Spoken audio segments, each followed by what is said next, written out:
All right. Welcome. We have a new guest on the live stream. It is this microphone. I'm not using it, but I want to test it with you guys. I was testing it a bit earlier, and I thought, well, I'm going to, I still have my old one. I wish I could call this Old Faithful, but it's quite the opposite. It is not a faithful microphone. Or maybe the microphone is fine, but somewhere between the USB cord and the OBS software, things cut out. We keep having issues with this microphone. It randomly mutes itself, or the audio cuts in and out, and it's really not a great experience for you guys. And then I don't notice because I can't, I don't hear my own voice. So I was testing things out. So without further ado, let me switch over to the new microphone. And actually, wait, hold on. I'm going to make a poll out of this. Let's see here. Start a poll. And I'm going to switch back and forth between the microphones, all right? Which mic do you like? And I'm a poet. We'll say the old and the new. And we might try using the new anyway for today's stream just to see. Okay, okay, now we're going to switch. We're going to switch over to the new one. Wait. Okay. This is the new one. And I'm trying my best to have a fair competition. They are like perfectly positioned, and I'm speaking between them. This is the new one. I'm going to switch back to the old one. This is the old one. The old one. Old one. What if I sit back a little bit? Like if I'm just like this. Now we're on the new one. This is the new one. Maybe I have to fiddle more with the settings. Maybe I need to fiddle more with the settings on the old one too. I don't know. This is the old one, just for reference.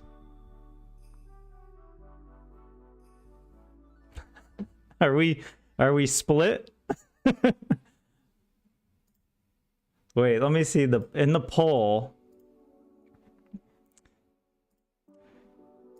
So in the poll right now, it looks like the new one is winning. We're on the new microphone right now. I'm talking through the new one. Maybe I should come over here for this.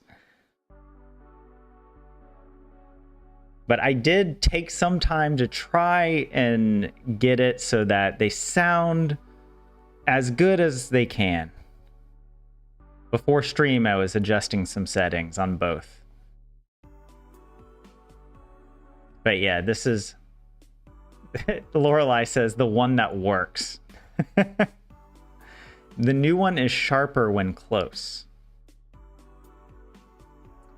They do sound a bit different, but both are fine, says JS. You like the new one a bit better? Really? Okay. And JF, you're saying the tone is a bit different, but there's nothing wrong with the new one. Okay. Well, this is the old one. This is what you would be missing out on if we retire Old Faithless. That's it. It's not faithful. It's faithless. Good old faithless. We might have to retire it. I mean, it does look pretty close. Like, you guys can't... I'm not that you guys can't tell a difference, but if there is a difference, it doesn't seem that big of a deal. The moment the old one has some artifacts in the sound for some reason. Okay. Yeah.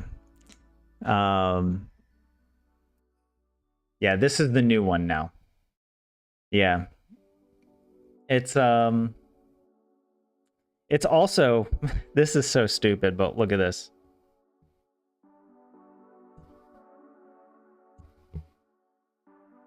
Boom. It's got lights. Is that not the most distracting gamer thing?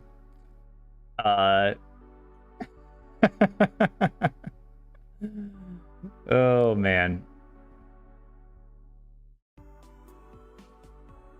You like this audio? Usually I am quiet. Okay.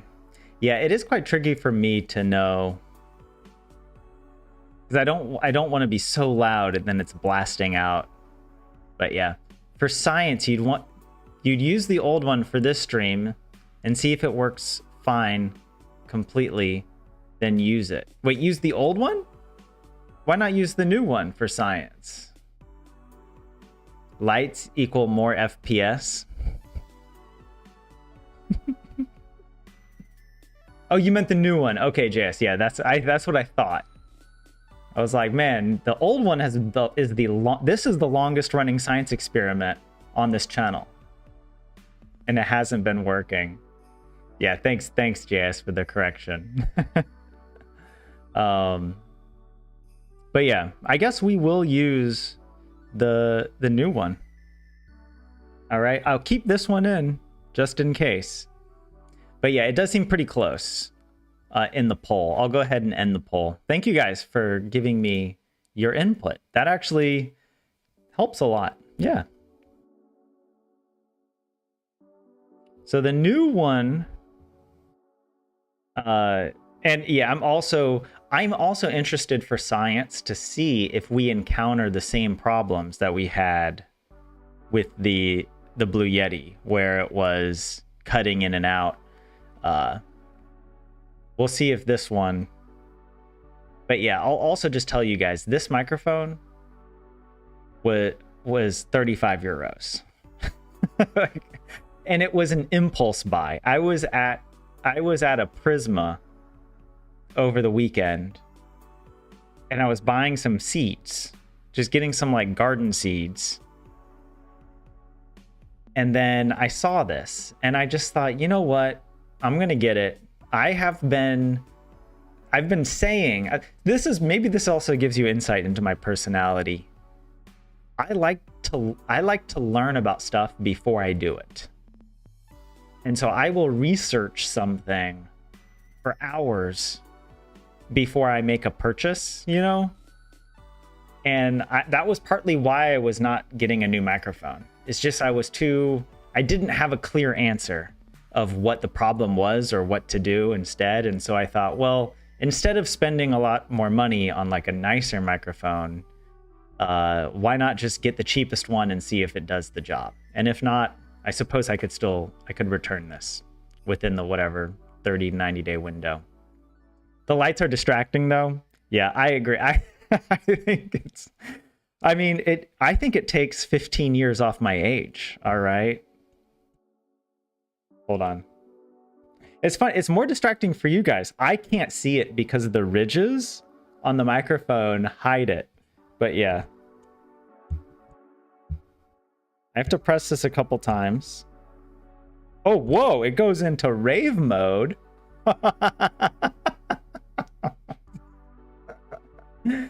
Who knew it was going to be a party? The end of May. All right, let's end that. Yeah, I also have to, in my testing, the microphone really does need to be like right up next to my face. Like even if because I have it kind of on like a box, but if I have it on the table, it's really quiet. So I think this is going to be better.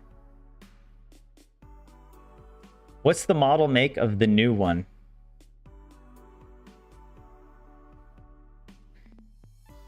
It's a, hold on, let me read it to you. It is a 5060 Stork USB microphone with RGB. RGB seems like the biggest scam. I don't understand why. What is it with gamers and like PC gamers and their worship of RGB lights?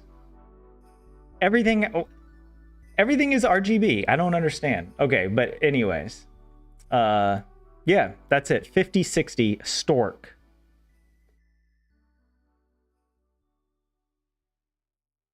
Boom. I tried to look up reviews, but I couldn't find any, which was not reassuring. I was at the Prisma, just like looking on my phone. I couldn't find any reviews. And I was like, well, you know, it's a 35-euro microphone. It's not the, you know, there's worse ways to spend 35 euros. So.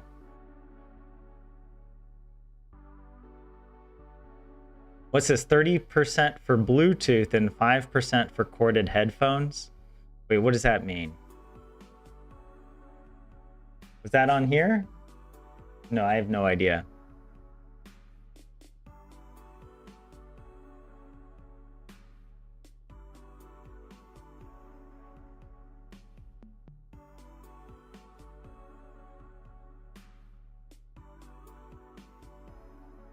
Yeah, people want to show their cases in parties where they haul their rigs. That's right, 27. Yeah, I remember when your brother got his RGB keyboard. Yeah, it's a Rainbow mic from Prisma. Is a Rainbow the like cheap brand in Prisma? I know I've seen Rainbow in like grocery stores and whatever.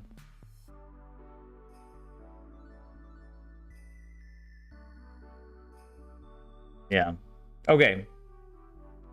Well, thank you guys for helping me make this transition. But yeah, if we have issues, let me know.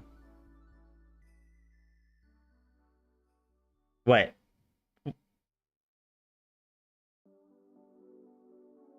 Okay. Ooh. I'm already bumping things. What am I gonna do today? What are we gonna learn today? I have to admit, I don't feel like learning. Is anything new under the sun? No. And yeah, Rainbow is the cheapo S brand. Okay, yeah, that's what I was thinking. I was like, is it an S brand or a K brand? I couldn't remember. But yeah, I don't often get Rainbow stuff. Maybe I might without realizing it. But I typically will get like the S brand Co-op. Co-op brand I like that one. Lower quality than Pirkka. Ah, okay, Pirkka is the K brand. And there was some Finnish to translate at the start of the comments. Thanks for reminding me. We'll try. JS, you said iltapäivä, which is evening, or good evening. And Poju, you said ilta rankka viikko. Rankka viikko takana hammasongelman takia, mutta ehkä tämä tästä. So you're saying evening due to the tooth problem? Takana. Does takana mean during? Is it like you're saying you're going through a tough week again? Because I remember last week you had the dentist. Maybe you went to the dentist on Tuesday. So this past week, it was kind of tough. I don't actually know what rankka means, or at least I forgot. Mutta ehkä tämä tästä. But perhaps this time. Oh wait, so maybe you went to the dentist again? Okay, Poyu, we're gonna translate. It's been a tough week due to a dental problem, but maybe this one. Okay, so you're talking about this upcoming week might be better. I mean, even it translated into English, there's some ambiguity. I'm having trouble. Yeah. Hammasvaivat ovat ikäviä. What? Vaivat. Something about tooth. Some things are. Ikävä.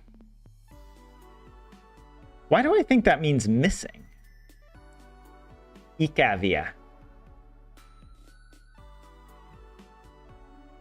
Is this a dad joke? No. I'm always on the lookout for dad jokes. I was thinking maybe this was like tooth cavities are missing. I don't know, like, because it's an empty whatever. Okay. Yeah, teeth problems. Okay. So I didn't know that this was also a word for a problem, for ongelma. Vaiva.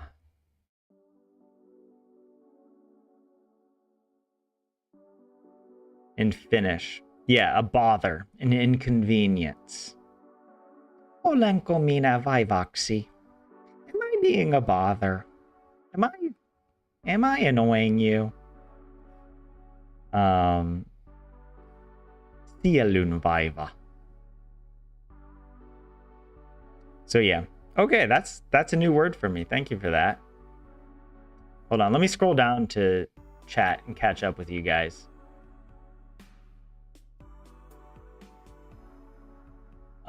Rainbow has been replaced by co-op. Oh, really? Maybe that's why. Yeah, I didn't notice. But yeah. But yeah, I will get some of the co-op branded stuff, especially like the beans. The beans. The beans in boxes. Guys, I have come full circle. When I first moved to my new apartment, I got a pressure cooker from IKEA, thinking I was going to become a bean guy. I already was a bean guy, but I mean a proper bean man. Cooking beans from scratch in a pressure cooker. And I had some initial success that gave me false hope that this was a new direction for my identity. I made the most delicious black beans. However, the bean saga was only just beginning. And I found that it's so difficult to cook beans in a pressure cooker. You would think it's like you're literally just boiling beans. But there are so many factors to consider. And the worst thing about a pressure cooker is that you can't access the food to see if it's done or not. Like, that's a really important part of cooking, is being able to stir. First of all, yeah, to be able to stir the pot so that it distributes the heat, or so that the contents get cooked evenly. And then secondly, just to see when things are done. Whereas a pressure cooker, you are locked in. All right. And you're just going off a timer and just hoping. And beans are very versatile, or well, not versatile, but they can vary. Even beans of the same type or from the same brand. Beans, even in the same package, will cook in different ways. And this drove me nuts, because I would cook beans, half the beans would just fall apart and dissolve, overcooked, and then the other half of the beans would still be chewy. And I'm just like, and it's just beans. That's the other thing. I'm just trying to cook beans. I can't cook beans. They don't taste good. The texture is awful. My ego is damaged. All right. My self-worth has come into question over these beans. And for what? I save a tiny bit of money and a tiny bit of effort, because I don't have to carry home the pre-cooked beans in the boxes, right? That have the water weight. So all of this is to say, now I don't really buy dry beans anymore, because it's just not worth the effort to try and cook. Even if I cook them without pressure, they still take forever to cook. And I'm just like, it's not worth it. So I'm a bean man in the box. I'm a bean box man now. And Co-op has really good beans. And I've noticed the store, I go to an S Market. They've improved their bean selection. I would like to think it's because they saw me looking for the beans every time. They were like, that poor man, all we have to offer him are some crappy, like, I don't know, old rainbow kidney beans. That was all they had for a while. And I'm like, this country needs to get its problems in order. Beans. And so now either we have lots of beans. We got black beans. We've got cannellini beans. We even have berlotti beans, which I'm okay with. I'm not a huge fan, but they're beans. Lots of chickpeas. And there's like this, what is it? The organic. There's also organic versions of these that are very well priced, I think. They don't cost that much more. So, yeah. Anyways, okay. Well, we've already had one rant today within the first 20 minutes of stream. But yeah, beans. Oh, wait, okay, let me catch up with you guys. And then I'm going to go back up to the top of chat and continue translating some of the things you guys wrote there.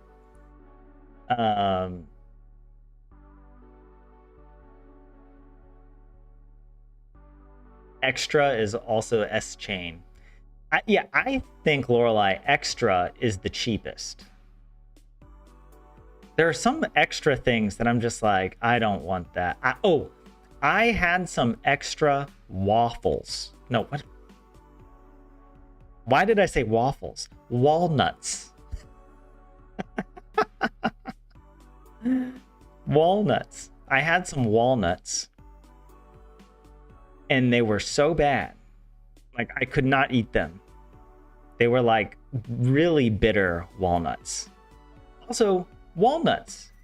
Why can't walnuts just be consistent? You buy a bag of walnuts. Sometimes the walnuts are just golden, delicious.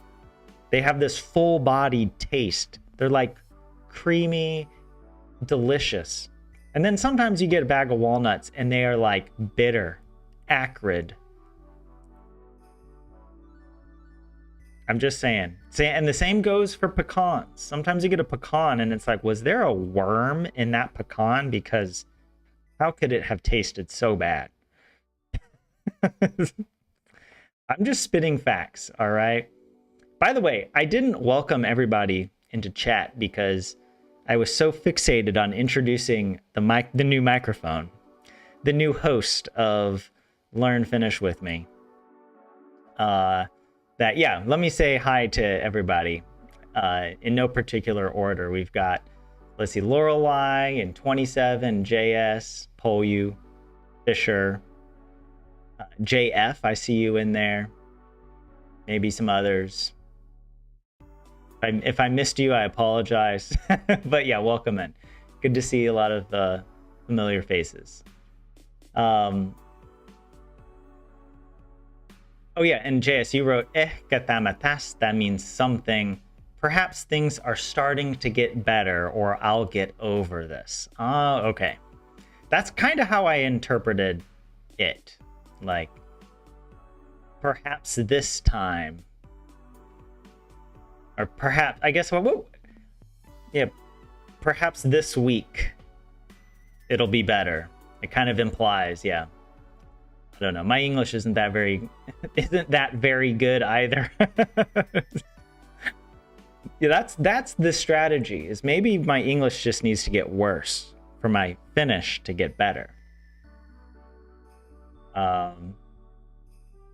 Co-op is Swedish and possibly Nordic S-chain. What? I don't know about all of these. Wait, is S group also in Sweden? I thought these were only like Finnish things.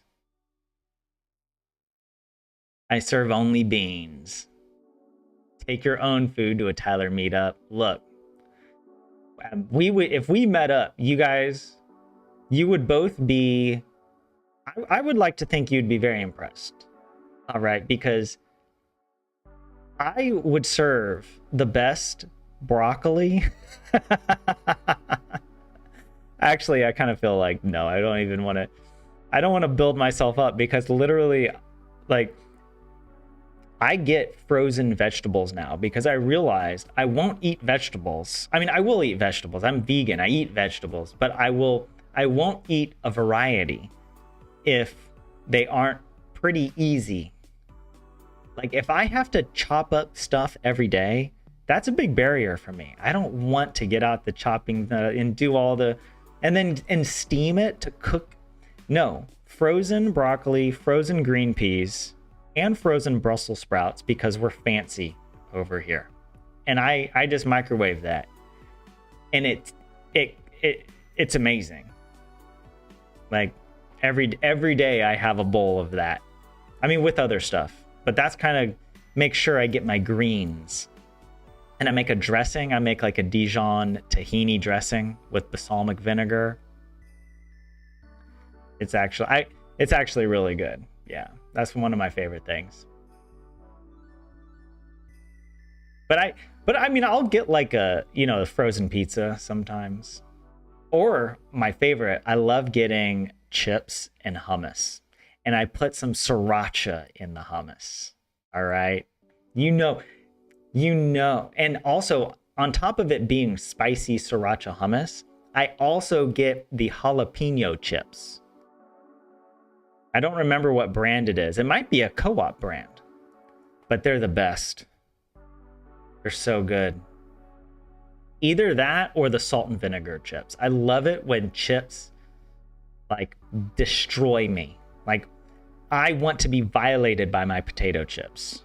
I don't want just a simple potato chip experience. I want spicy and I want vinegar. I want it. I want my mouth to be scarred from the acid and the spice. I don't know.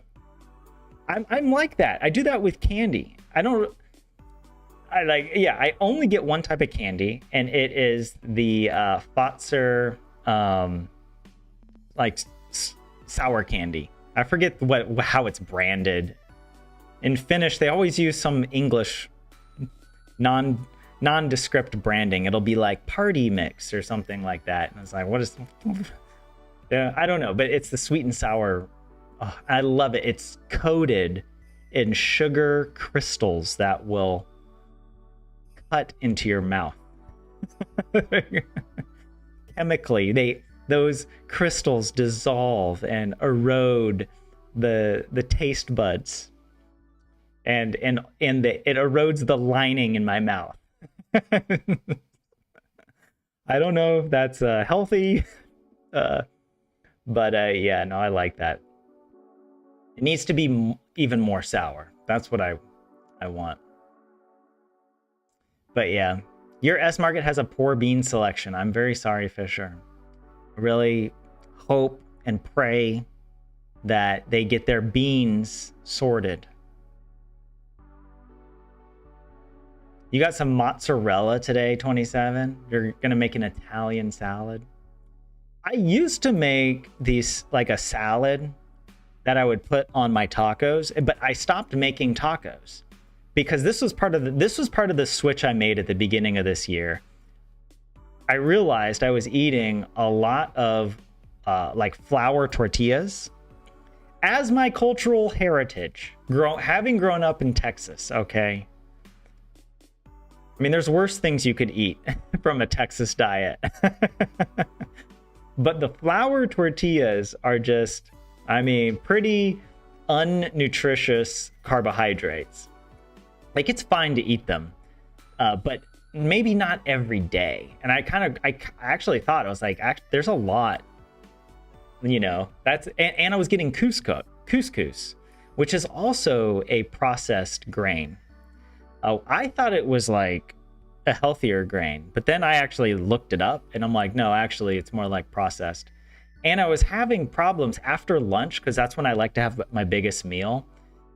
I would have an energy crash. And then it turns out that, yeah, because if you're eating tortillas and couscous, that they're high on the glycemic index. So your glycogen level shoots up in your blood. And then you crash because of this, like your energy crashes. So anyways, I removed the tortillas and now I no longer have a need to have like this sort of salad that I would put on top. And I replaced the it was like iceberg lettuce and cucumber. Now I have a bowl of greens that I think are a bit more nutritious, right? Iceberg lettuce is great, you know, and I'll still have cucumber on rye bread occasionally. Sometimes I break my streak of peanut butter and jelly for breakfast, and I get out the tahini and cucumber slices. That's the stuff. All right, okay, I've been ranting for too long about this. Aren't there pressure cookers made of glass? Perhaps that would be a bit hazardous. There might be like a top of the glass, or the top of the pressure cooker is glass. It's probably not hazardous because the pressure cooker doesn't actually get that pressurized. Like, I think it only goes up to like 2 or 2.5 atmospheres, maybe, or less. It might, yeah, it's actually a lot less than you think. Like, I was surprised, and I was like, I thought it would get like super pressurized, but no, it's like there's a release valve, right? And so, but I did have my pressure cooker explode on me. That was part of what sealed the deal, no pun intended. The rubber gasket on my pressure cooker, like the rubber gasket wears out eventually, and I guess my what's the word I'm looking for? My diligent bean preparation, my diligent usage of the the pressure cooker over the course of a year took its toll on the little, it's not rubber, I guess it's silicone or something. Maybe, I don't even know, is that a type of rubber? I don't know. It exploded, like it split in half, and the pressure cooker is designed with like a bunch of different fail safes so that it will never just completely explode. Like the top, there's like different parts that will break. And well, the gasket is one area where it can break, and there's actually a hole on the side, like on the lid where the gasket goes. And if you imagine like my hand, this is the gasket. It just did one of these things. It goes boom like that. And then a ton, and also it wouldn't have been a big deal if I was just making like beans and water. But it also just so happened I was making a curry. And just like bright orange curry sauce just goes shooting out. And thankfully, I, being a high IQ person, got into the habit. I decided early on that I knew about this failsafe, that I would always cook with the pot so that the failsafe was pointing towards the wall, like the tile in the kitchen, and not pointing out. And thankfully, when it did break, I wasn't right next to it, although it did scare me. I was sitting like just on my couch, and I just heard this like, it wasn't of an explosion, but it was a loud poof. And then I look and I can just see, I mean, it was like a crime scene of curry. But yeah, it wasn't too bad to clean up. And yeah, thankfully no stains or anything. So yeah, look, I'm okay. Here's a problem I have. I am not good at talking in sound bites. I'm not good at wrapping things up. And oh, you said you've made a comment in chat, and now I'm just going to like, boom, you know, and like make you feel heard, but then I can move on. No, I'm going to ramble and make a fool of myself. You drank extra cola, it just tasted sad, Lorelei. That's true. It's the same in the US. I grew up with all of these like off-brand colas that we would try, and none of them. Though actually, I do remember there was one place that had like a black cherry cola. Man, that was crazy. This is gonna make me sound really old or something. But back in the 90s, there were off-brand sodas that you could buy from a machine for 25 cents. 25 cents. Yeah, that was before sugar taxes and I mean, I don't even know in the US if sugar taxes are really a thing. I'm sure Coke is a lot cheaper there. I know here in Finland, it's like it costs more to buy like, you know, a bottle of Coke than to buy a bottle of alcohol, or they're pretty close. They're pretty close in price. I guess depending, you know, a high quality. But anyways, yeah, I remember that. We used to go to the Albertsons. That's what it was. Albertsons. Is that still a store? Yes. Oh my gosh. Cola. Cherry.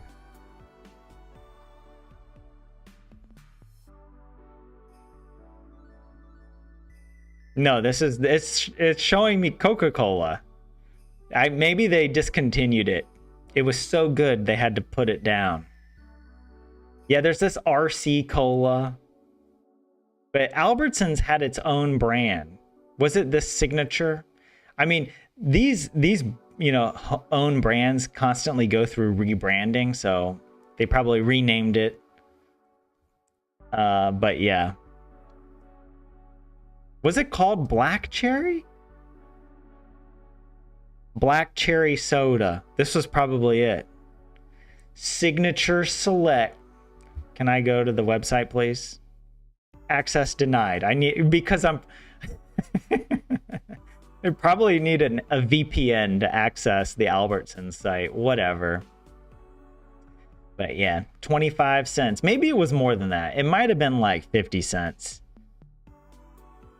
But yeah. Like it sounds like I grew up in the 1950s. Back in my day. Anyways. Oh, in Sweden, the local S chain is called Co-op, and they might be different things working together. Oh, okay. Popamias? Green bag? What? The green bag you can eat at a constant rate. Red bag you have to eat in small portions. Are you talking about the candy? Hold on, let me get it. I've shown it before.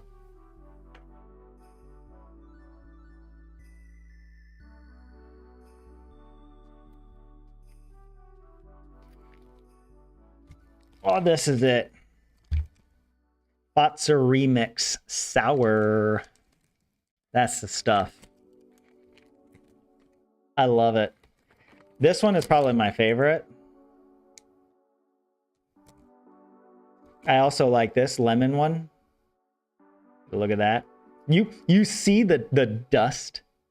The dust of heaven. Angel dust. More like devil dust, the way it gets you addicted. Nothing in... Who wants to go to heaven? You know? All the good stuff is going to hell, all right? And if you're in the afterlife, all right, you might as well spend eternity enjoying your sour candy, all right? And your dark cherry soda.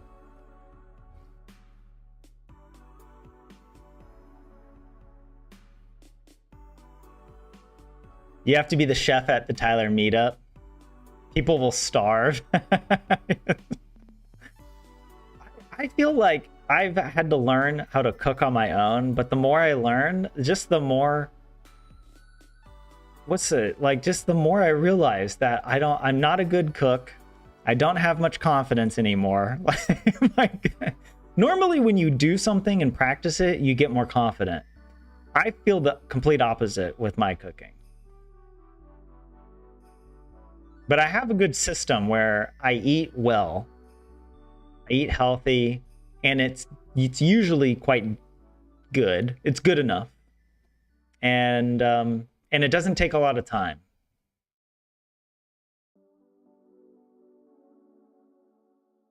Oh, the party mix is not vegan. I just said party mix. I didn't even know that was an actual bag of candy.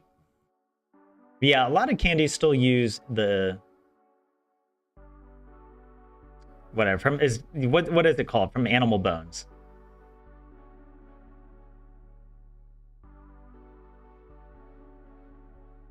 You had a Jolly Cola in Denmark. Dr. Pepper 27. Dr. Pepper is the best.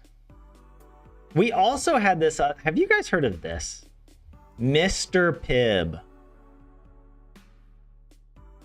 I want to try a Mr. Pibb because I remember it as a kid. You know, a soda like this has to be good when it has such an unhinged character, right? And the mascot just looks totally deranged. But yeah, Dr. Pepper's the best. The plain cheese. Wait, the sad story? What are you talking about? The sad story of Mr. Pibb and Pibb Extra.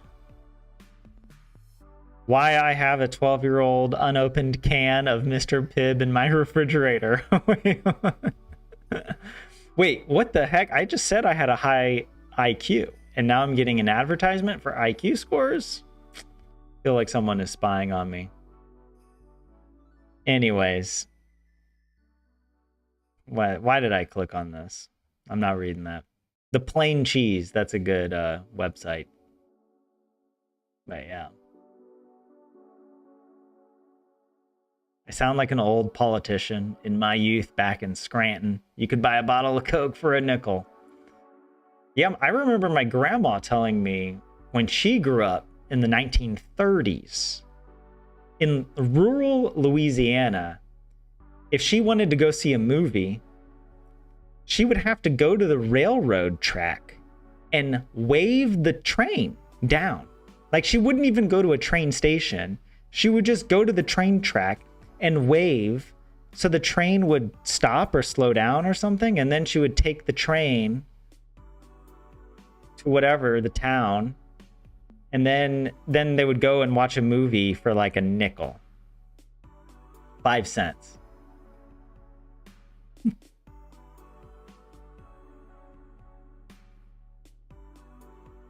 You're bad at figuring out what to eat, Fisher. You have your main meal at the work cafeteria, so that's nice. But otherwise, you mainly live on oat bread, cucumber, and instant porridge.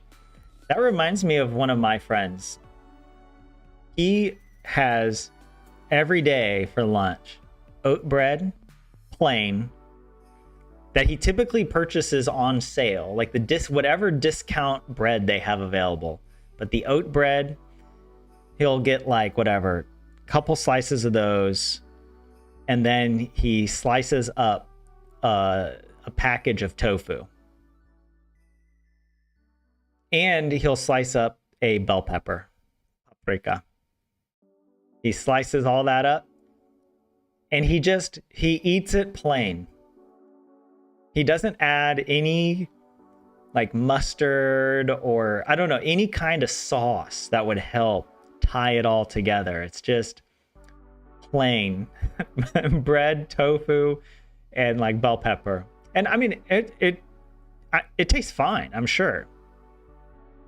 But I'm sure he also has other things besides that. But I know that's been like one of his go-tos for years here in Finland. But yeah, I also have to be more intentional because I don't have a workplace cafeteria. And so I don't have like someplace, I don't know. I don't have something to kind of rely on that then in the evenings I can get by with just a smaller supper of like whatever, porridge. The Selko Uti set today seems pretty okay, JS. We'll take a look. We'll take a look. But first, I do want to go back up and finish some of your comments from earlier in Finnish. JF, you said very kindly in English this time. You said this in Finnish before. You're in Punikki. The weather is a bit windy, but quite nice. Well, I think I probably would have understood that if you had written it in Finnish. But thank you for writing it in English. And I hope you're enjoying your time there. Before stream, I went for a little walk in the forest. And It was so beautiful. Like, this is like the perfect weather. I think it was like 17 or 18 degrees when I went outside. Sun is shining. You know, it's not too hot to go out just in like, I don't know, without a jacket. You know, like in this, like kind of like a long sleeve shirt and pants. But it's not too cold. It's no longer that cold where you have to have a jacket. So I'm really glad. And then nature is really coming to life. And especially out in the forest, you can see that. But okay, wait, Lorelai, you wrote, moi, kirjoittanut esseitä tänään. Kohta olen kirjoittanut kaiken, mihin tarvitaan lähteitä ja pääsen muotoilemaan loput. Okay, wait, I'm going to bring this over into Google Translate, though I'm not going to look at the English. You guys can see the English. You'll just have to trust me, I'm not looking. And I'm going to try and translate. What? This is like written, and I don't know this word. I don't know. Something was written today. Soon, I have written all my needed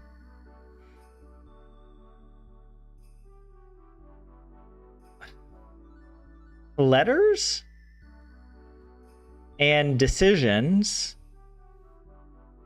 something by the end. I did not do that very well. I wrote an essay. Oh, it sounds like essay. An essay. So you wrote an essay today. This is why I got confused, because it's like I would have expected you to say like kirjoitin. I wrote esseitä tänään. So that's why I was kind of confused by this. I was like, but maybe, yeah, I don't know. And then you said, I'm almost done writing everything that needs sources, and I'll be able to mumble the rest. Yeah, okay, that was a little bit too difficult for me. Some of these expressions are kind of colorful. Yeah, but kohta in this case means like, I will soon soon I will have written. I don't know if that's a good translation, but that's how I'm thinking of this. But yeah, I'm almost done writing everything that needs sources. And that's this lähteitä probably, right? And I'll be able to mumble the rest. Yeah. Oh yeah, pääsen. I guess it's like, I can. And then this one, to mumble, muotoilemaan. And then loput, meaning, I translated it first as just endings, because loppu means an end, loput ends. But in this case, it, you know, into English, it sounds pretty good like this. Thank you for that. That was a challenge, Lorelai. Thank you for that. Your brother would just order pizzas if you didn't cook for him, 27. Not a bad deal. Not a bad deal. Though maybe not every day. You did an 11-kilometer walk, JS. Wow, dude. Way to go. That's like, when I go for a run, I might do that. That's like a lot of time. How long does that take you? At least 2 hours, right? Or am I thinking, I don't know. Sometimes I get the conversions wrong in my head of like miles to kilometers. But yeah.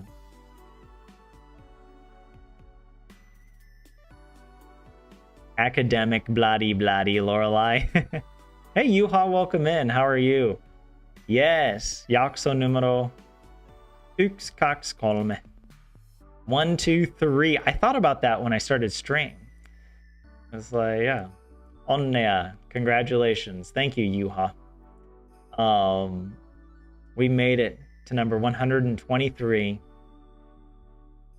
Maybe we'll make it to number 234. I can't imagine. I can't imagine what life will look like. I was writing the essay, still not done. Okay. Yeah. Not the whole essay, just continuing to write it. For complete essay, it would be kirjoittelin essayn tänään. Yeah, okay. Okay. So is it... So if I said, like, originally I had written it like... I'm probably going to misspell this. Wait. Okay, you actually helped me there, JS. Instead of kirjoitin, it's kirjoittelin. And then I originally said it like this, essayta.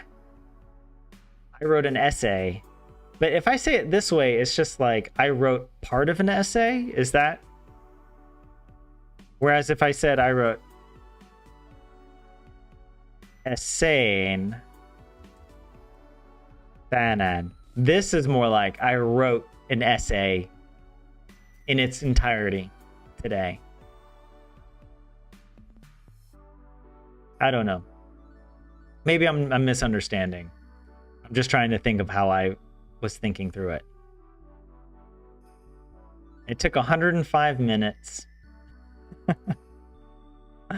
Hey, there's only a couple more sentences. All right, I'm gonna do them.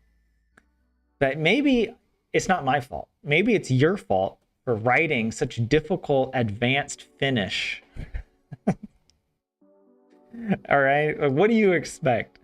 Okay, you got to be selkosuomeksi over here. All right. All right, JS, you wrote mukavan tuulista on kyllä ollut ja yllättävän lämmin tuuli oli päivällä, mutta sehän onkin etelätuulta eikä pohjoistuulta niin kuin vaikka viime viikolla. Well, there was a lot. I saw a lot of words that I kind of understand separately. But I have no memory. I'm like Gandalf. I have no memory of this place. Okay. Something about... So, wait. Mukava means nice. Mukavan. I don't know why it's in genitive here, because I don't see what it corresponds to. Maybe you're just saying, like... Okay. Tuulista is the wind. On kyllä ollut. Maybe you're saying here that the wind was really nice, because you went. This is talking about on your walk. Ja yllättävän. I don't know this, but something about a warm wind was during the day, but. I forget what this means, but sehän to it.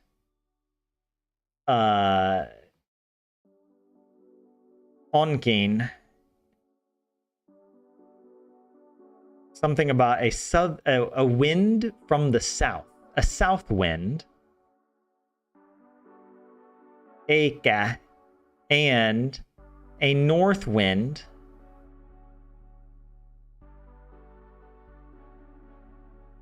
I don't know, niin kuin, I forget. So as, although, it's like, I recognize a lot of these words separately, but when you put them like this, it's like, how could this possibly make any sense? So that although last week, or something than viime viikolla. Wait, viime. Does that mean last week? Yeah. end scene is next week. It has been pleasantly windy. I guess in this case, mukavan is an adverb for pleasantly. I was trying to place it as an adjective. And there was a surprisingly warm wind during the day. Okay, yeah. This is surprising, or surprisingly. A surprisingly warm wind was during the day, or on the day. Not on the day, that doesn't make sense, but that's how I was translating this. But it is a south wind. Oh, okay. Okay. I was trying to think for a second. I thought you were at the intersection of a south and a northerly wind wherever you were living, and it was like some weird weather phenomenon was happening, tornadoes. But anyways, yeah, it is a south wind and not a north wind like last week. Yeah. So in this case, eka. Why did I translate this as and? Because I was thinking of seka.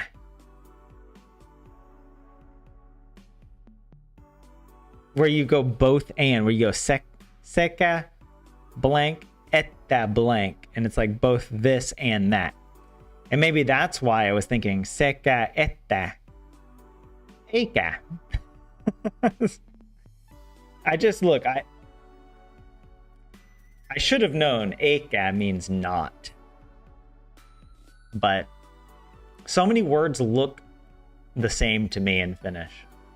Okay, I'm going to hop down to the comments to see what you guys had to say. And JS, you were about the earlier sentence. Kirjoittelin only because kirjoittelut.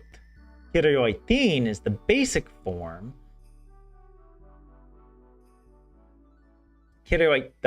Kirjoittella is like writing half-heartedly, but not with full intent and concentration. Oh, that's funny. I'm sure we have, other ways of saying it in English. It's one of these things. I feel like, in a way, English can appear harder because so many of our words come from different roots. But we have such a rich history of using all these different words, like to write, to jot. I'm just going to jot down, right? Maybe that's kind of what, but you wouldn't jot down an essay. You would scratch out an essay. That's a bit, I don't know, a little too creative on my part. But anyways, in Finnish, you use words with a lot of the same roots. So it's very tricky. So you can kind of guess where the target is. So it probably has something to do with writing. But there's so many shades of meaning depending on which version of how the root has been transformed. I don't know. This is my impression. This might not actually be the case.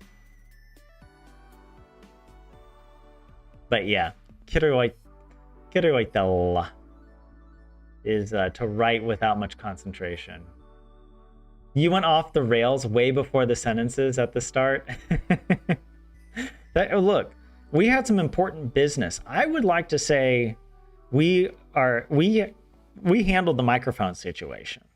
All right. New microphone. Part of me feels like it's worse. Like it doesn't sound as good. But I guess if it sounds okay enough, and importantly, if it doesn't crash, that's a deal breaker with the old microphone. So we'll see. This one might break as well. All the concentration, but the essay's taken years. Your brain is borked. Borked. That's gotta be a word, right? I don't think I've ever said that. Borked. Yeah. particularly of computers or other complex devices. Broken, damaged, out of order. I like that. Etymology from Bork. From Robert Bork, a judge of the United States Court of Appeals for the District of Columbia Circuit, and a legal scholar whose last name gave rise to the word what? A reference to the unsuccessful 1987 U.S. Supreme Court nomination of Robert Bork. First appeared in print that same year. In U.S. politics, often derogatory, to defeat a person's appointment or election through a concerted attack on the person's character, background, and philosophy. Wait a second. Okay, that's one etymology. I was hoping that he had something to do with the computers. And etymology 2 possibly derived from Borken, an intentional misspelling of the word broken used in ironic and humorous texts. It's kind of like I don't know, back in the early 2000s, it was a big deal for like cat talk. I remember, what was it called? Like somebody translated the whole Bible into cat speech. And it was a very stylized misspelling and mispronunciation of English, as if a cat were talking this way. Like, and it was very popular because people like to give voices to their cats. And apparently this resonated with people. Either that, or maybe it was just the new version of the Bible that people really needed. But yeah. Alternatively sourced, from the Swedish chef. This freaking like stereotype character. Yeah. To break. Borked.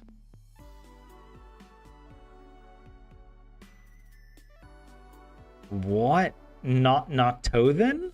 I don't even know what that is. A type of fish? No.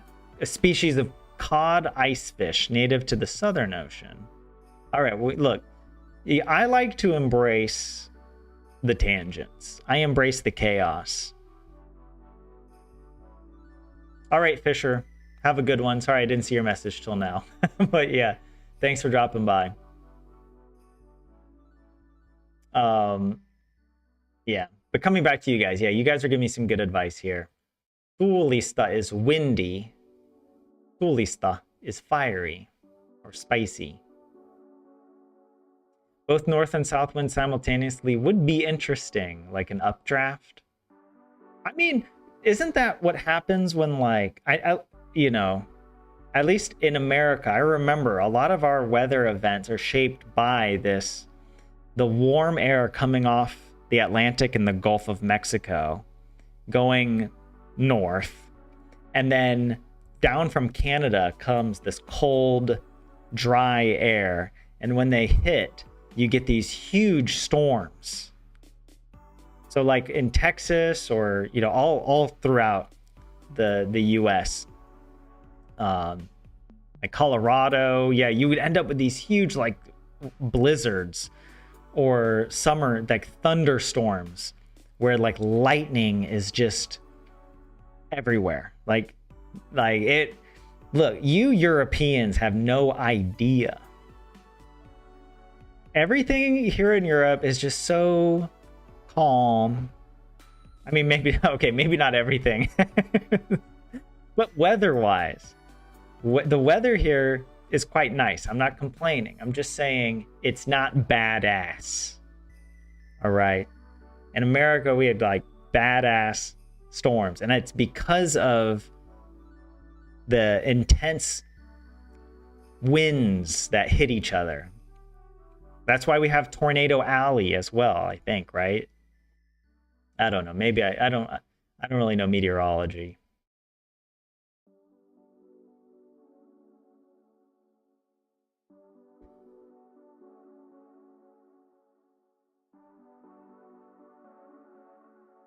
Wait, you're having a Dr. Pepper 27? I'm jealous.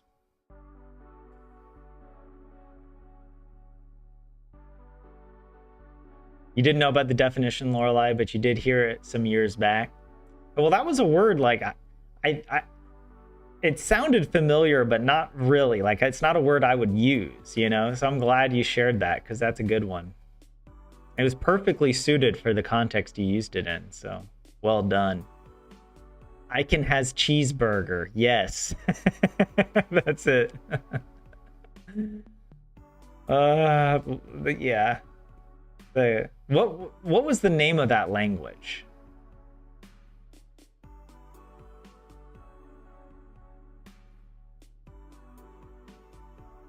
You've watched enough weather catastrophe porn from from North America to know JS. And yeah, it's the Gulf Stream that affects the weather here. That keeps things pretty temperate. Lolcats, Lorelei, that's it. Lolcats. Oh god. Let's see, is that a word on Wiktionary? Lolcat. I'm in your folder. What? Corrupting your files. I had to think. I was like, I didn't. Yeah. Oh my god, this goes way back. You can just tell from this image. Like, look at the icons. Oh, never mind. You can just tell this is like Windows XP or something, you know, and like this monitor, like it's so old school. Look at the speakers in the background. Just if this doesn't shout like 2005 or 2002, they got AOL Instant Messenger. Oh my god, do you guys see that icon there? Zoom in on that. Right there. Where are my OG AIM aficionados? If you were in middle school in the early 2000s and you weren't on AIM, we didn't call it AOL Instant Messenger. We called it AIM. You would go home, you would get on. My username was guacamole44. That was a good username. I'm guacamole, baby. And you would customize your colors. So when you would send somebody a message, it would be in the font that you chose. And so a lot of the girls would have cute fonts with like pink colors, like pink and lavender. And all the boys would have like black and neon. You know, like, I mean, it was like we typed in Monster Energy drink levels before there was such a thing as Monster Energy, okay?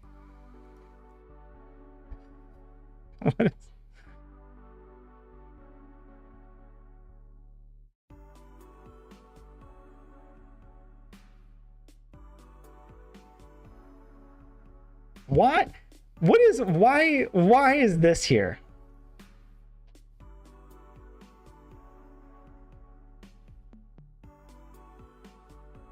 I'm trying to figure out,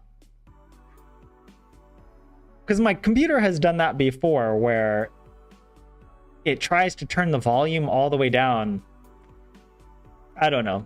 Look, there's a complex assemblage of wires and computer components around me, and they don't all interface very well. But yeah.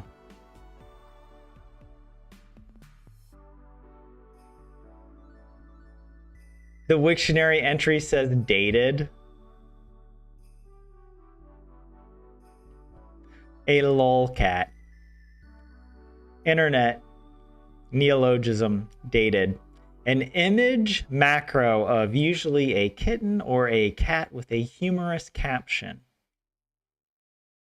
The deliberately misspelled and grammatically quirky form of English. associated with such images captions. Lol speak.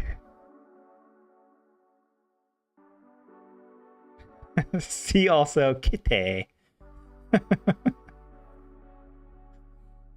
A cat, chiefly in a lolcat type picture. Kitty. Wait, there were quotations? I gotta see the quotations. Yeah, the lolcat Bible. I wasn't making this up. Into beginning, ceiling cat mated to skies and earths and stuffs.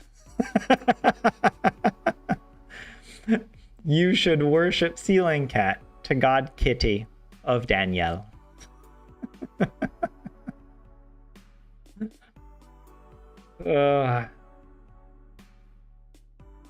What? When bad pets happen to good people.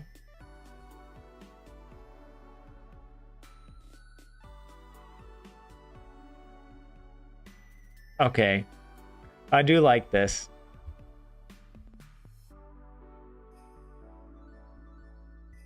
We've really gone off the rails. All right, we do need to go back to Selko set pretty soon. You would watch Storm Chasers on Discovery. At home, you would use free BSD and net BSD. I don't think I've ever heard of those. Tyler's username, hanging with my nomies. I like that, 27. That should be my username. Tyler PC Gaming build stream when? Dude. Look, the way I think about it, the only reason I'd really want to get a PC right now would be for gaming. But that reason is pretty thin when the truth is I already have a bunch of games that I can play on Mac that I'm still working through. Actually, I played Dredge pretty recently. Have you guys played Dredge? It's a good game. It has a very satisfying game loop of fishing and selling and upgrading. I like it. I also tried playing Cult of the Lamb, but the game keeps crashing. Maybe because it's on Mac and they aren't maintaining, I don't know, the Mac version of the game very well. But even with what I could play without it crashing, Cult of the Lamb feels like one of those games where like I should like it, but I just feel stressed out when I'm playing it. Because I'm like, the combat is intense and like it's kind of like you dodge and slash. And it's really punishing if you just end up in the wrong situation. You can't get away. That's another problem I have with the game. Because like, at least in Stardew, you can leave the mines. You can always go home. But in this game, you can't. You have to fight and die. And also then you go back to your cult and all of your little cult creatures are just, they're a mess. And I'm like, I want to play a game. I don't want to be a daycare for these little characters. You know, like they're pooping and vomiting everywhere. And the game, it's not that I'm playing it badly. Like that's actually the game. It's almost like if you took Roller Coaster Tycoon and removed all the roller coasters, and you just had a theme park of dissatisfied customers, and there's like practically nothing you can do to make them happy. And so I don't know. It started to feel just like it's a punishing game. Maybe that's my problem. Is the game is quite strict, and its version of fun is kind of stressful for me. So at least for the time being, I don't think I'm gonna actually finish Cult of the Lamb. But yeah. Not the microphone, but your Mac being cursed. That is true, Lorelei. That could be another good reason. If it could improve my streams. Yeah. But I also feel like I was just unlucky with the Blue Yeti microphone. All right. Everything else works really well on stream. I think. I think everything else works really well. Now that I have a system set up. And maybe this microphone now is the last thing, right? Because like getting a PC is expensive. It's a lot. I don't feel like I would use it enough. All good names are gone would be your username 27. Well, one of my favorite, the best usernames on the internet are in Lord of the Rings Online. All right. One of my characters' names is Tylendil. All right. That's like the elvish version of I guess of my name. But I have a bunch of characters on there with different weird names. I played Dredge and didn't stream it, JS. I'm sorry. I mean, I'm not really sorry. I chose not to. Mainly just because if I stream a game, I'm kind of locked into playing it on stream. And that requires a bit more energy, you know? And I don't like to lock myself into streaming a game that maybe I won't want to keep streaming. I don't know, we could stream a bit of it again. Like it was fun enough that I might play the beginning again. But I don't know. I'm trying to think about Dredge because I did play to the end. It's not a very long game. It doesn't have the same kind of replay value that Stardew has. I don't like when I play Stardew, I think of how could I play this better? But when I think of a game like Dredge, it's like I don't know, it doesn't feel like there's much you could do strategically different. Because in Stardew, you could like change the way you do crops. You could focus more on fishing, or you could focus on going to the mines and like, or focus on friendships. There's so many different goals that you can make in Stardew. In a game like Dredge, you don't really have as many goals. Like, I guess you could focus more on upgrading things in a certain order on your boat.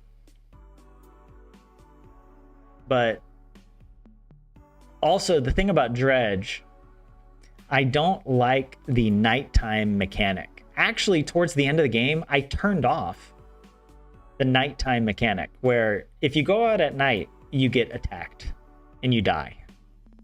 Because it's kind of a horror game. It's not like a scary horror game, but like it's Lovecraftian. And I get why they did that, but for me, it just makes nighttime suck and it's not fun. Because I want to go catch fish at night, because some fish you can only catch at night.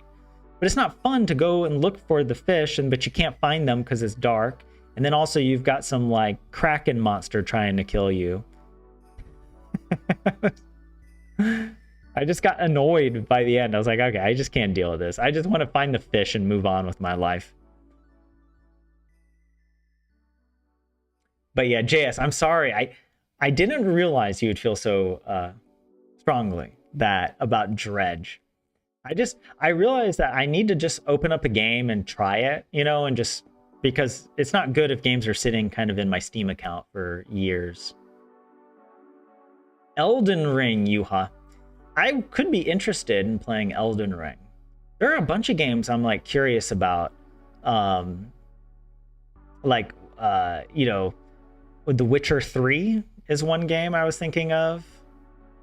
There's Red Dead Redemption 2. I played through the original Red Dead Redemption and really enjoyed it. There's also all the Grand Theft Auto games.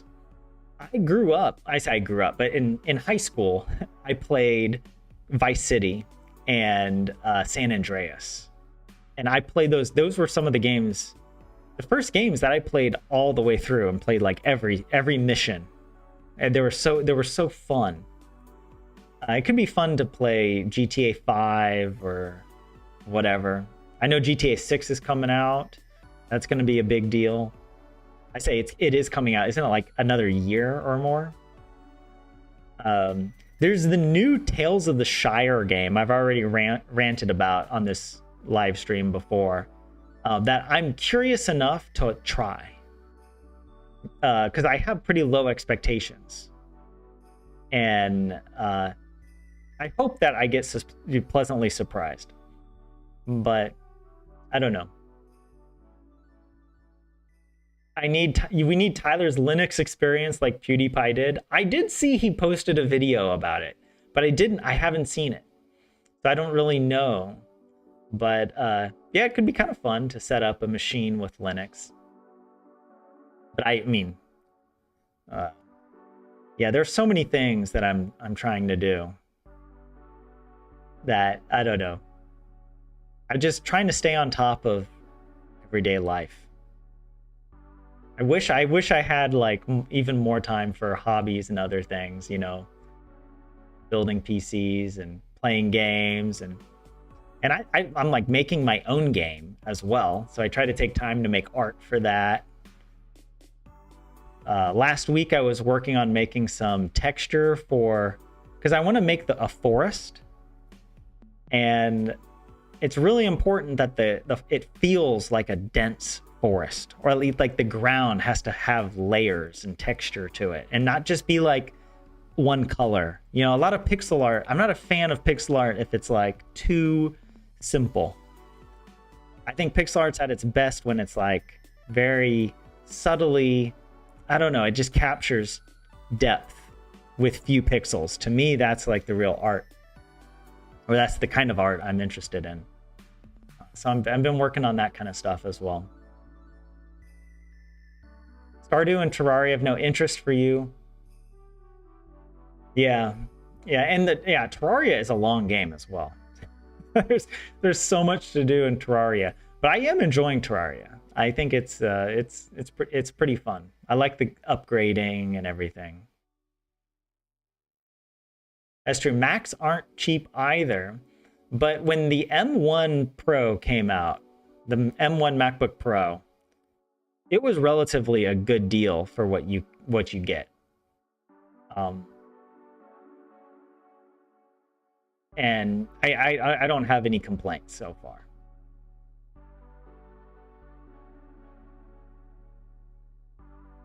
Especially if you were looking at like graphics cards.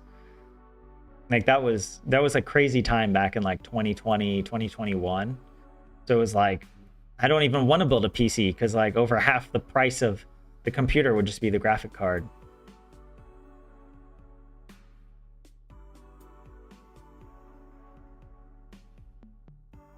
I did get both endings, JS. I didn't realize that I could. I got one ending, and that was also kind of disappointing. I got the bad ending, and I thought that there was going to be some like final battle, or like I thought there was going to be some cinematic thing at the end, and it was just a cutscene in the game, and then it was the credits, and I was like, there was so much buildup to this final moment, and it was so anticlimactic that I was just like, I was kind of disappointed with the ending. I'm like, at least give me like a fake battle scene, you know, like at the end of what is it, Breath of the Wild, for example. Like you do have the final boss fight, but even after that you have like the cinematic beast Ganon that you shoot with the arrows, and you're not really in danger, but it's fun and beautiful. And the same with Tears of the Kingdom with the dragons. But anyways, yeah, I was hoping for a little bit more at the end. But then I did figure out, I had to go and Google and start looking up like, wait, what was this game about? Like the characters were too mysterious, right? Everything was so mysterious. I appreciate that the game didn't barrage me with cutscenes.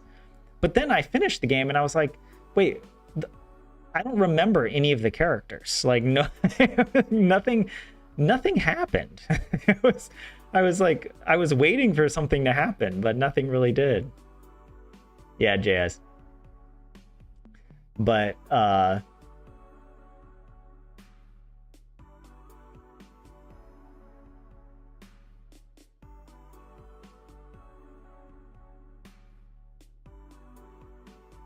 But yeah. Okay, let me. I knew it was dangerous when I started talking about games, because in my head I was thinking, I'm just gonna say this quickly, and I'm not gonna talk about this for like 30 minutes. But then, you know, we talk about what we're interested in. So, let's see. Let me look at the Selko Uti set for today. What is this? MERS. Is that, I don't even know how to pronounce that. MERS? MERS Suomessa. Varastellu. Aina elg. Sää. Oh, I think I saw this in the regular news in English. It was, she was a famous actor in America, a Finnish woman that was like one of the first Hollywood stars from Finland, right? But yeah. Here we go. Ensin politiikkaa. So the first about politics. Okay, this is a German name, I guess, right? I was like, what the? Saksanliitto kansleri. So it's like the German Alliance kansleri. What is that? Counselor? What's the... Chancellor. Chancellor, that's the word. Friedrich Merz kävi Suomessa, visited Finland. Maanantaina Merz tapasi Pohjoismaiden pääministereitä. So on Monday, Merz visited or met the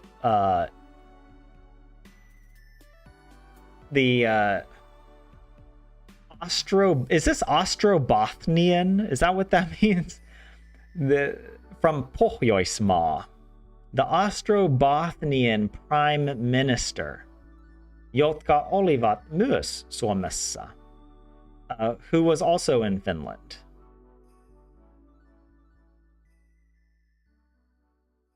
What? I don't know. Hold on, let me quickly check this. Merz met with the Nordic prime ministers. Okay, I was wondering, I was like, first of all, I didn't know if the prime minister of Finland was originally Ostrobothnian, which is why I was like, maybe. I don't know. I guess that's not the case. In this case, Pohjoismaa is like Nordic, northern country. What am I? I'm getting something. I get things confused. I think Pohjoismaa with a hyphen is Ostrobothnian, right? But yeah. Täytyy rientää. Heippa. All right, see you later, Juha. Nope, Nordic. Yeah, thank you, Lorelai. I've read too much news about Kai. That maybe is it. Pohjoismaat. The Nordics. Nordic countries. And Merz is the current Angela Merkel. Yeah, the German chancellor.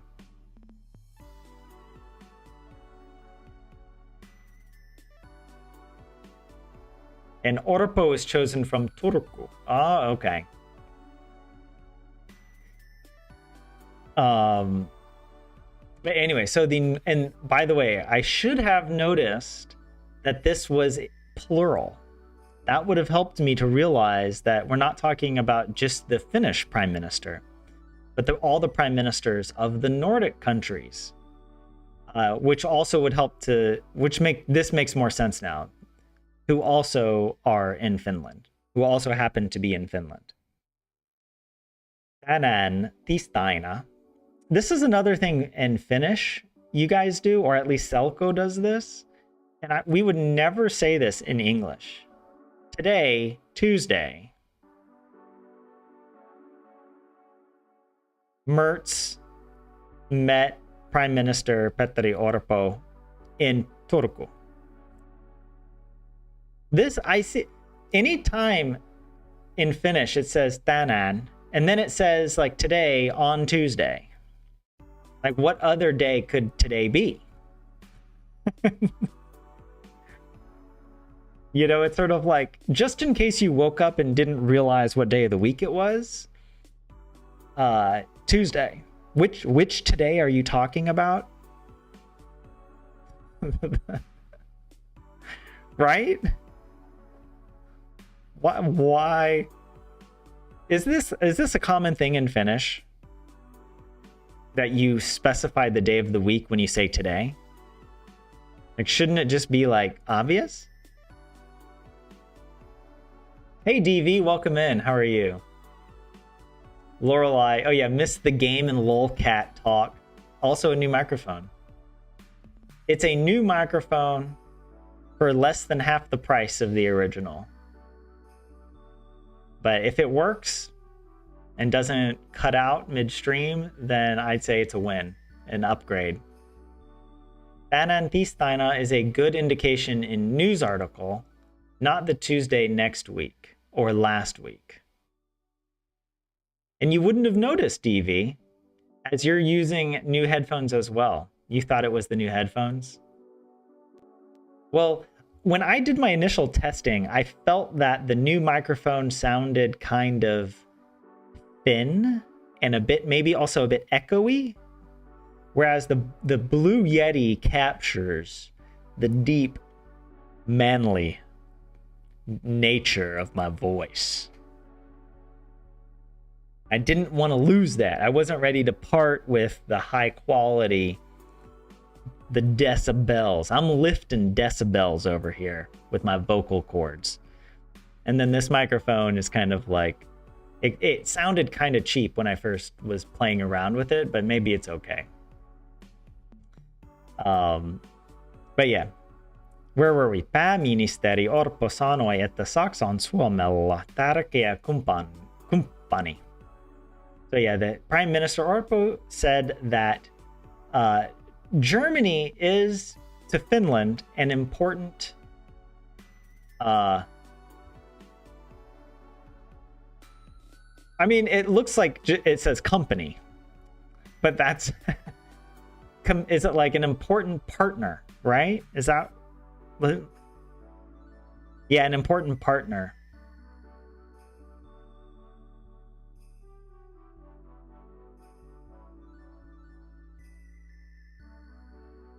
Kumppani. I'm trying to think of another word.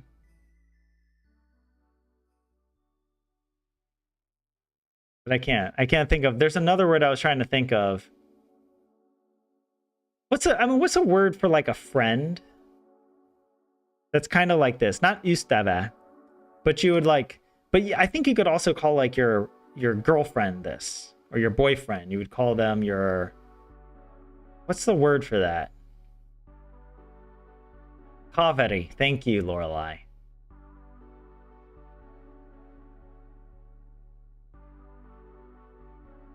Yes, the epitome of masculinity. Thank you, Lorelei.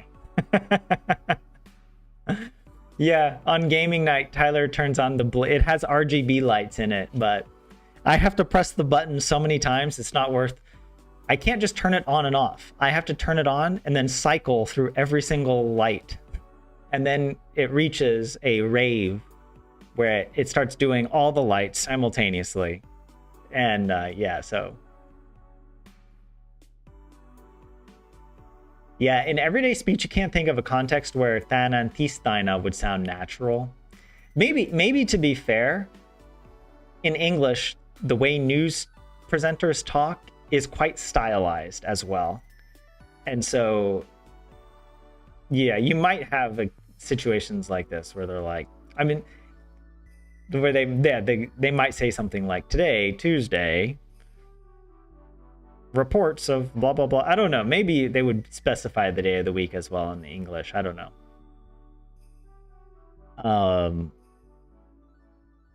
Where were we? Liittokansleri Merz puhui tiedotustilaisuudessa Itämeren maiden turvallisuudesta. That's actually a hard sentence. So the Chancellor Merz spoke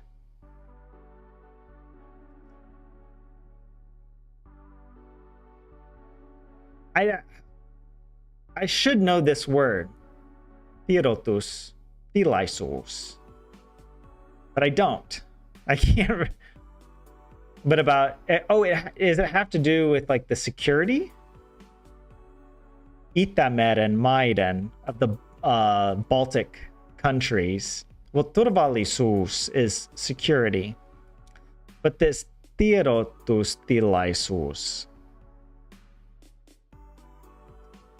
Why does tiedotus makes me think of information? But I don't know. Let me quickly check it.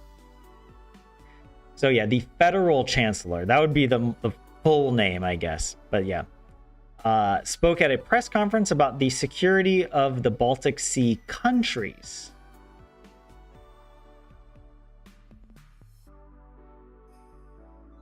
What?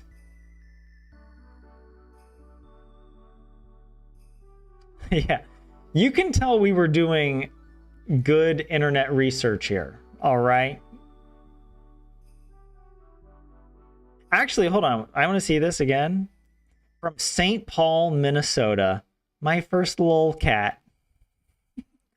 Created on the 3rd of May, 2007.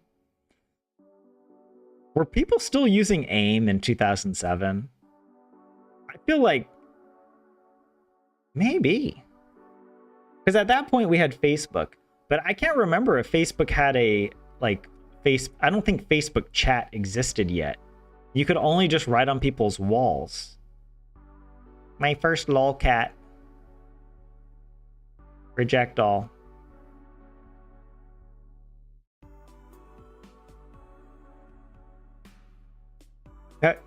Yes. Cats can corrupt your files. I know all about it. One of mine likes to fall asleep on top of my keyboard whenever I leave the room. She's opened windows I didn't even know I had. Love this shot. She clearly knows she shouldn't be lying there, but obviously has no intention of moving an inch. Ablaze Ladybug. Deleted account 18 years ago. Oh, man. Yeah, from May 2007. Clancy Ratliff, thank you for your contribution. Your work of art lives on forever in internet history now on the Wiktionary page for lolcat. Okay, I was actually going to learn something here. Let me look these words up. Let me go like this. Tiedotus. Advice. Announcement.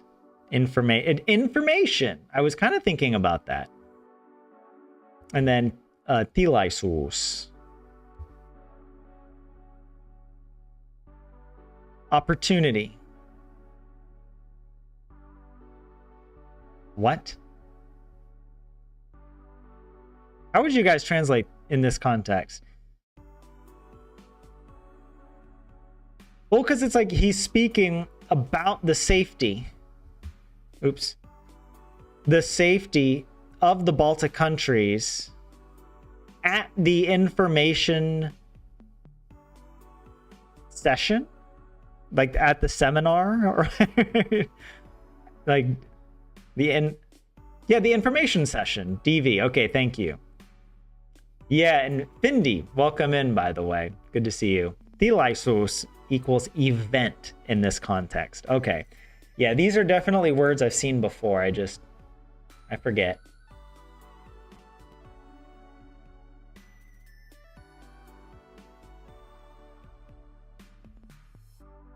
Tolveri. What?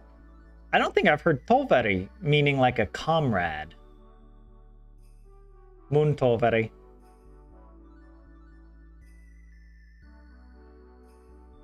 Anantisteina gives like a giving a speech kind of vibe. Sounds more official, if not formal. Around the Baltic Ocean and Baltic countries. Yeah. Yeah, I hesitated because I didn't know how to translate that initially. Because Finland is not a Baltic country, but we are a country along the Baltic. Right? So yeah, it's like It's yeah. But in this case, it's like the countries of the Baltic Sea, right? The Baltic Sea's countries. Is that? I don't know. Or a press conference. Ah, okay. That's really good. Yeah, and at least to me in English, an information session is like a very informal thing that you get when you're trying to learn about like what university you want to go to, and there's an info session in the gymnasium, or I don't know. Or like a recruiter comes to your university and they have an info session to talk about how amazing it is to work at their company. Not only will you be a productive member of the company, but you will actualize yourself into a state of bliss and flourishing that you did not even know was possible. Welcome to Enron.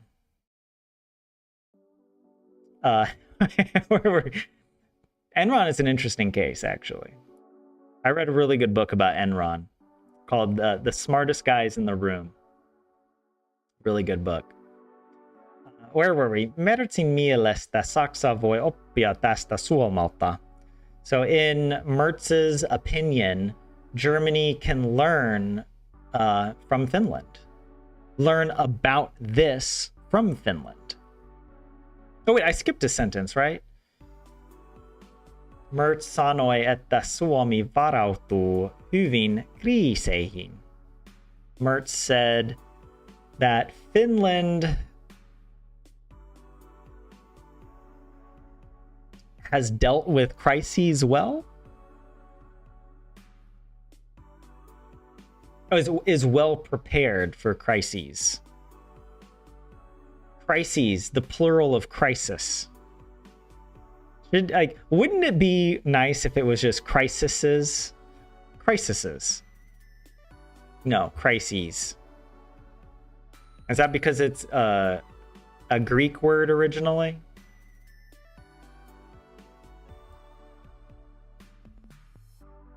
From Latin, crisis. From ancient Greek. Yeah. Plural, crises.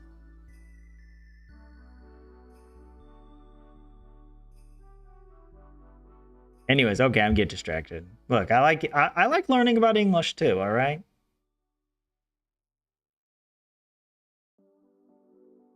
Baltian maat would be the Baltic countries then, Lorelei. A nice literal Finnish compound word. Tiedotustilaisuus. Tilaisuus, jossa tiedotetaan. Tiedotetaan. Too many syllables in this language. All right. You guys gotta learn a thing or two about contractions. All right. I'm from the American South. All right. We didn't invent the concept of linguistic contractions, but we perfected the art of it. All right. Actually, it's a funny thing when you're first learning to write in English as a little kid. It's so confusing because the words are not spelled at all. Like you're adding all these extra letters into every word, and you're just like, well, I don't know about that.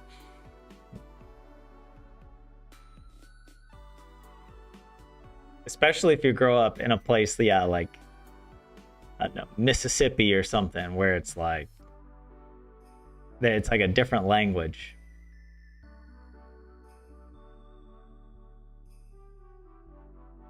But yeah, Itämeren maat is why Germany is involved.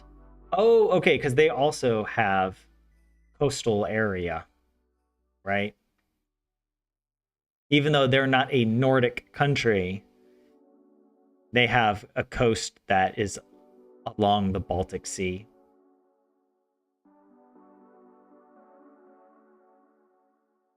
Oh, we know about those. Just take a look at Puhekieli. The pun, it's, yeah. The Puhekieli. But the thing, okay, here's my problem with Puhekieli. It goes beyond... Look, the spoken language, there are unwritten rules, all right? And these are the rules. I'm making them, but they've been unwritten since the dawn of humanity. And that rule is you can use contractions, but don't make a whole new language. Okay, please. Stop speaking in a slightly different version of a language that then keeps evolving. Because it makes it really hard for me to keep up. It's like if you read Mark Twain, Huckleberry Finn or whatever. I remember reading that, and like the only way I could understand it is if I actually pronounced the words in my head, like or out loud while I was reading it. Because everything is spelled so weird. It's spelled the way it's supposed to sound. And at least then you can understand. But Finnish Puhekieli goes beyond mere pronunciation changes. It invents a totally new grammar. You know, there's... What? Yeah. But I'm sure... Look, I'm sure if I was learning any other language, I'd be complaining just as much. All right. You're not special, Finland. I'm just a complainer. Iceland would like a word. Oh, very much not on the Baltic coast. Wait.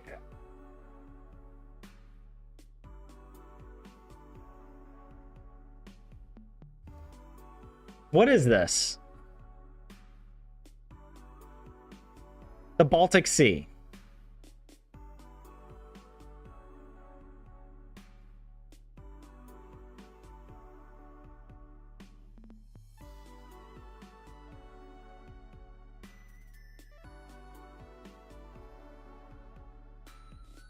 But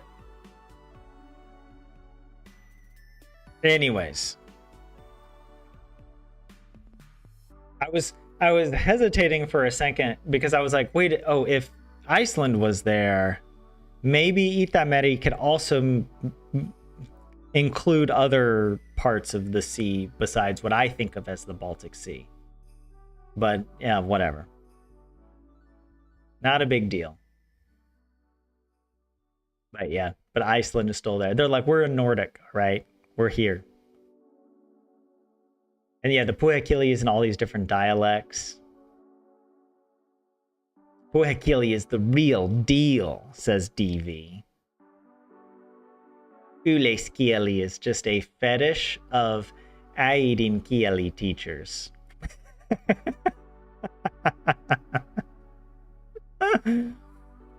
Wait, when you said yleiskieli, does that just mean general language?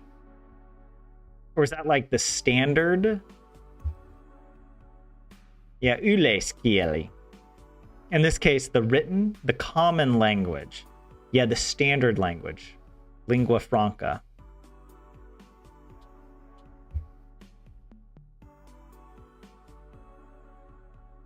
Isn't lingua franca a funny term? When we talk, like, nobody says lingua franca to refer to the actual lingua franca. Right? I mean, historically, French was, or the Frankish, right, was a common language back in like the Middle Ages, right?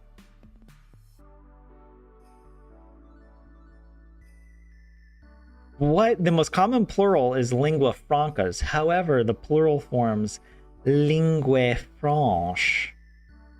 Or borrowing, oh, following Italian. So I guess in this case that would be lingue franche and linguae francae in the style of Latin. Oh, that there's something about this that is just so pretentious that it's not enough to talk. Like, this would be like, you would be, you know, when you read these papers that are like, the author clearly wants to be intelligent and uses lots of technical jargon, especially where any sort of philosophy or critical theory can be shoehorned into the argument. The linguae francae of postmodern thought. As if it's not enough for there to be just one lingua franca. We're talking about the concept of linguae francae. Those kinds of papers that are like overly precise, where like the first 4 pages is just a bunch of qualifications, like the, you know, couching the argument in every possible way as if you're, you know, anticipating all these imaginary counter arguments that nobody's thinking about. No reasonable person would even. Another form is linguas franca, like attorneys general.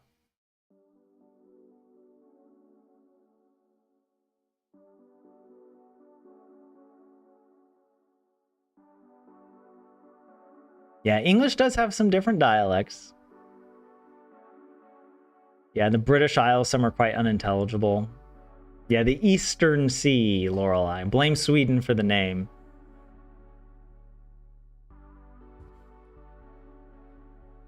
Yeah, French was still common for the rich and important till like the 1800s. Till America came along and said, bring it on, baby. You want to fight? You want to go? We gonna make America the lingua franca. Call it lingua america. Lingua americana, baby. We rename Gulf of Mexico. We rename lingua franca, baby. Okay? Show proper respect. It also has to be done in such a way that it completely ignores the whole like British colonial, you know, history. Give no credit or blame to the British Empire. English is because of America. But where were we? I'm almost done here. Yeah. The German chancellor visited Finland. What is this? Merz Muassa.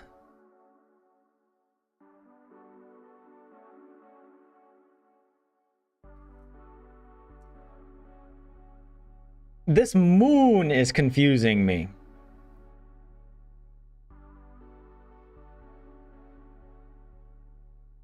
I think it means like among others. Like Merz met with President Alexander Stubb in Naantali, among other people. Let me see how Google Translate dealt with it. Among other things, Merz met with President Alexander Stubb in Naantali.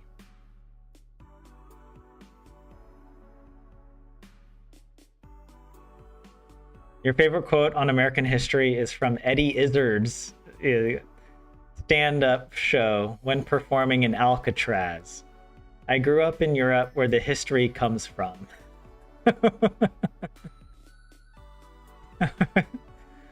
Oh, Yeah. Eddie Izzard had some good skits I enjoyed back in the day. Like when you're learning a language and you learn all the most unimportant random stuff, talking about like monkeys. You go to France, there are no monkeys to talk about, but you learn the word for monkey, you know? And in order to have a conversation with people, you have to bring a monkey with you. just so that you can say like, the monkey is on the branch. Yeah, la singe est sur la branche. You're close enough, DV. Yeah, la singe, right? That's the word for it, right? Let's look it up. Singe. Danish, Indonesian, Japanese. Wait, no, French would have already been on here. Is it spelled another way?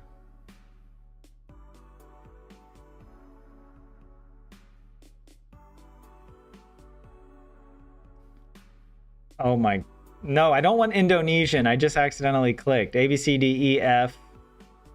Does anybody else have to say the letters out loud like that? French. Monkey. Oh, it's pronounced the same. Or singe, but with an I. That's why. I guess it's more of a nasally sound maybe than an A.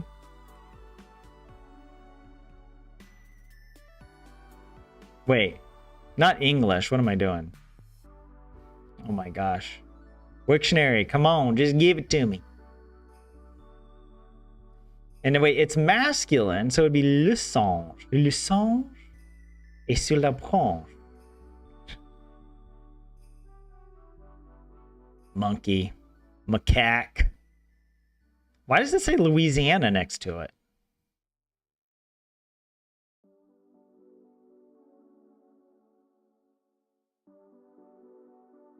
In Louisiana Creole.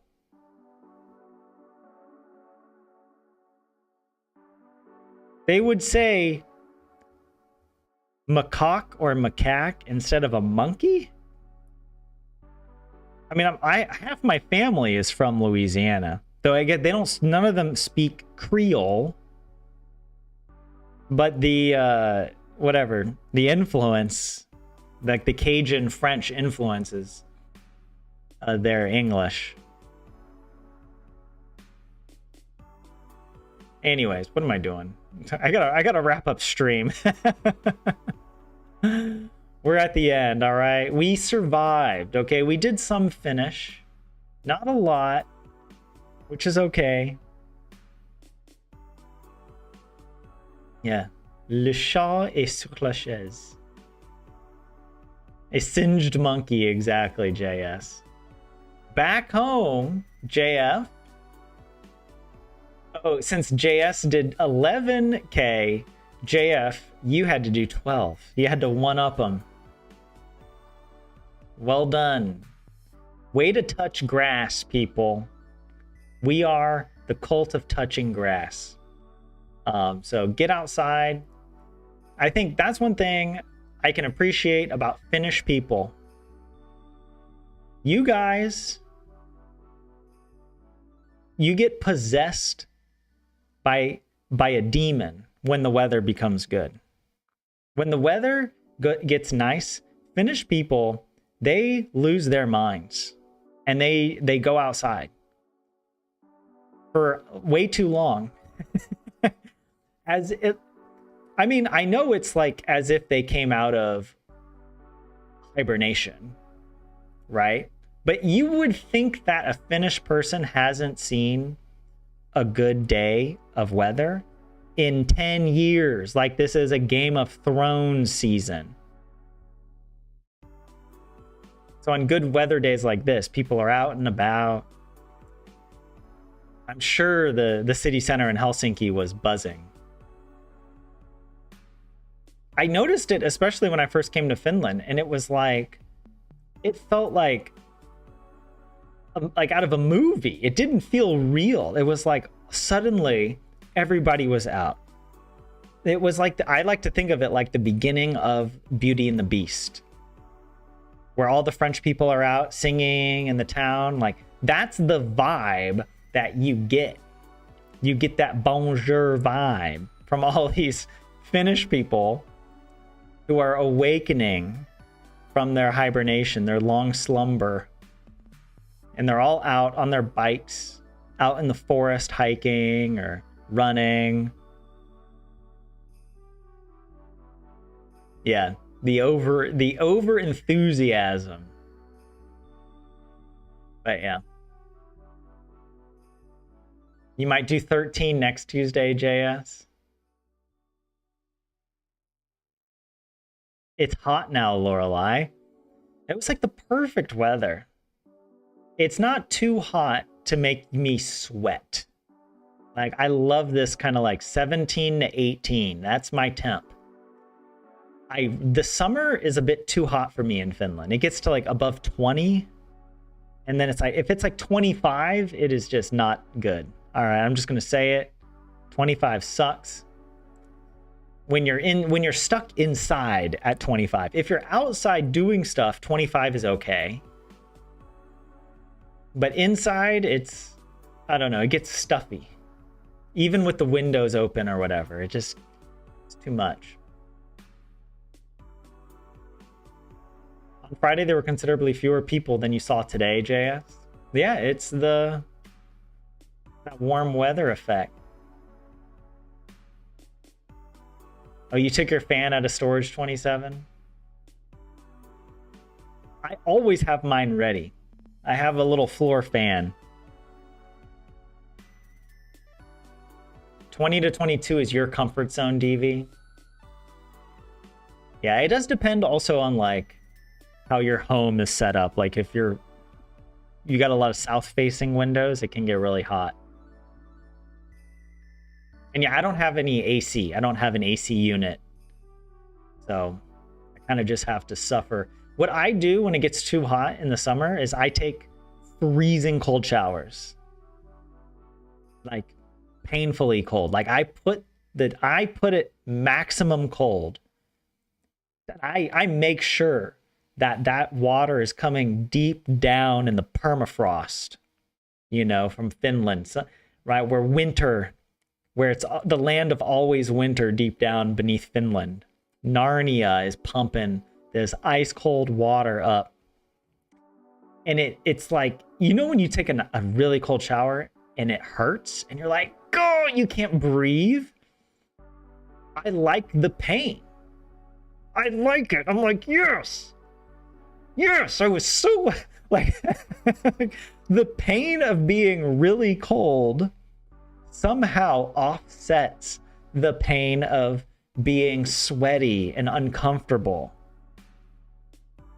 And it's not about the pain, it's the relief after the ice cold shower and you come out of it and like your skin is like cold.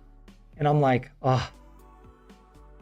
And I feel like I can finally relax. And also all that pain just like sent all the good endorphins and chemicals through your body. You know, you're like, good. And so you come out of the shower, you're just like so relaxed. That's a good feeling. It makes me want to take an ice cold shower right now, actually. Do you guys do that? Ice cold showers. It's where it's at. Especially if you're doing the sauna. You go to the sauna. You got to do ice cold showers in between sessions. I'll even do an ice cold shower before my sauna session. You go in, ice cold shower, and then hop in the sauna, and it's like, it's really nice. But yeah. Yeah, if it gets above 25, you just shut down. The only fan Tyler has right here. Yep, that's it. What are you guys?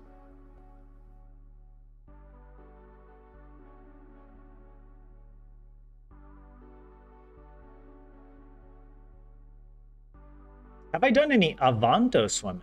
I don't know what avanto swimming is. Is that a word on Wiktionary I'll find? Avanto. Oh, okay. Ice hole. So I have seen this word before now that, yeah. Avanto uinti. Ice hole swimming. I have. I actually did it at the Allas Sea Pool in Helsinki. Yeah, I went to their, like, the public sauna there, and then you go outside. They have a pool, but then they also have like an ice sea hole. And yeah, I jumped in there.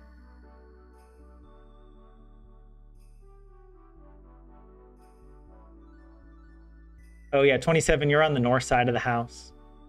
So your room stays cooler in the summer. That's nice.